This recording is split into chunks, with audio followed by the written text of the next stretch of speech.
Naujausia Bolivijos futbolo žvaigždė yra vos 12 metų amžiaus. Mauricio Baldivieso, kuriam kitą savaitę sueis 13 metų, praėjusį sekmadienį debiutavo Kočabambos Auroros rungtynėse su La Paso futbolo klubu. Jis yra vienas iš jauniausių žaidėjų pasaulyje, kuris dalyvavo pirmojo diviziono rungtynėse. Berniukas yra klubo vyriausiojo trenerio Julio Cesario Baldivieso, praeityje garsaus futbolininko sūnus. Milijoną kartų dėkoju visiems, aš laimingiausias žmogus pasaulyje. Ir dabar turėsi pasitikėti savo tėvų? Taip, ir toliau dirbti.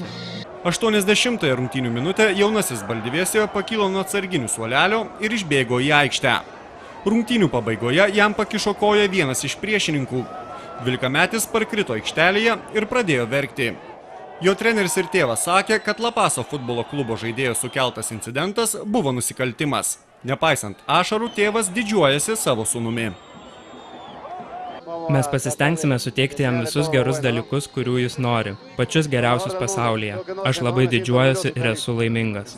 Tačiau La Paso futbolo klubo gerbėjai šaukė: futbolas skirtas vyrams. Ekspertų teigimu, tokio amžiaus berniukai yra per jauni nacionalinio ir tarptautinio sporto sukeliamai įtampai ir sunkumams.